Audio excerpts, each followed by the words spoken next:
day, everyone. This is John Scarborough. I wanted to touch on some mineral troughs here a little bit today. This is a mineral trough that was on this property.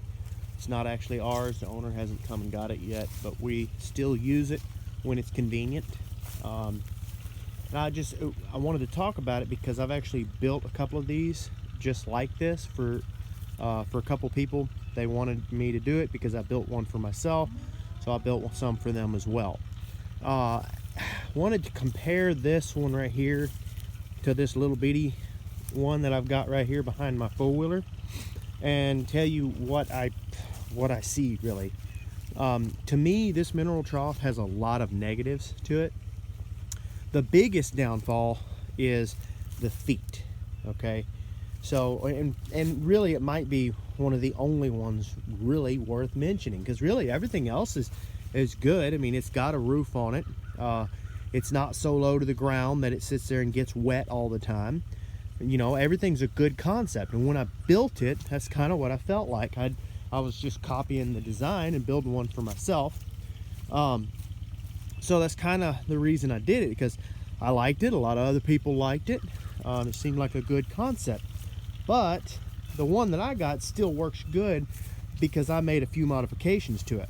The problem with having mineral and salt is it's always really bad on the metal. So all your bolts and all your screws and everything that's in here, your nails, all that ends up getting wore out and rusted away. The wood does seem to wear down eventually, but mostly it's going to be your metal. Anything that's metal. Now the roof is fine. The salt and mineral never seems to get to that, so that part's not a big deal. This is your biggest problem down here, is right there where the feet come together. There you got such a long leg and such a big foot there that when you're dragging it, you have a problem with that thing. It puts pressure on it and it wants to tear off. But you combine that with angle iron metal that is sitting here rusting away, and eventually you're going to end up with a problem. So I had to come back and beef some of them up with a couple other pieces of angle iron there, just makeshift angle iron that I found, and beef it up. But it's still a problem because it's so dang heavy. Well, I got to realizing that I never feed any more than two 50-pound sacks of mineral ever. Hardly ever. You know, and if I ever did, I mean, I could still use a big one.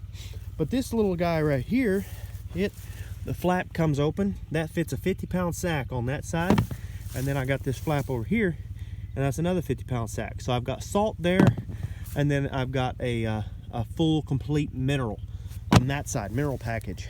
And I really like this one because there's no, you can see the feet down here. There's no metal. It goes straight to the ground. Now the only metal is the screws. Okay, so I've tried to take all the screws that I can and make it to where they're not exposed. None of them are exposed in any way on the inside is what I mean. So after I put the hard floor on, I put the floor on using just using scrap wood that I had, but it's 2x8s, and then there's a 2x4 in there, and I just used scrap cutoffs that I already had, and then this piece of rubber on top. As you can see, this is just a piece of scrap that I had laying around. I don't even know where it came from, to be honest, but I know what it is. It came out of a bed. It's a rubber mat that you put in the back of your bed. So I mean, you could buy them there like that, and you could buy pretty good sized pieces. You can build a bigger one than this. In fact, the reason I built one this small mostly is just simply because of that was the size of my rubber. I mean, you can see I didn't do any cutting to it at all. I just found it there, and then I measured and built a box for that. And then I decided that I'd probably need to have 2x8s in order to have it deep enough for a 50-pound sack. And I didn't even measure. I mean, it just happened to be a good size. So it works great. It's very light, very easy to move around. And then I use this strap right here, you can see, and I just put it around my little handy dandy hitch here. And the strap is not metal either. Like on this one, I've got a chain And I could do another strap like this. I just had this old strap around. But the point is that the metal is where you start going wrong on these things, where they start to wear out eventually. It just rusts away because of all the salt. So by having less metal, you really, you keep yourself from having so many problems. Plus, those right there, if you go buy those, they're like $300-400, I think. And to build them, I think it cost me $150-200, I think. And I used some scrap material to build it. I mean, so it's not an unfair price for whoever's selling it to you. But the point is it's just not necessary in my opinion. This right here keeps, you could build one that size, a trough that size, and do the same concept there. Put a piece of rubber all over it. I got the idea from some other videos I saw on YouTube. But then put your runner straight on the ground right there. But keep your metal. Keep all your metal. Try not to have any metal at all. You're going to have some metal because of your screws. So take all your screws and try to make sure that none of them are exposed. So like the screws that are screwing this runner in the bottom, I've got it screwed all the way through. And then after I got done building the sled on the bottom, then I laid a piece of plywood that fit perfectly snug down in the bottom, laid that all the way in the bottom. That helps protect those screws. But even over here, for the most part, the screws aren't that big of a problem. The main thing is that was the problem, is the nails. Because when the head rusts off, then it just slides right off. But any of the screws that are on this have not been a problem. So if you're going to build it, use screws and not nails, because when that head does eventually rust off, then it's still got the little screws inside of it that's holding that wood together. That part will take a long time before it rusts out.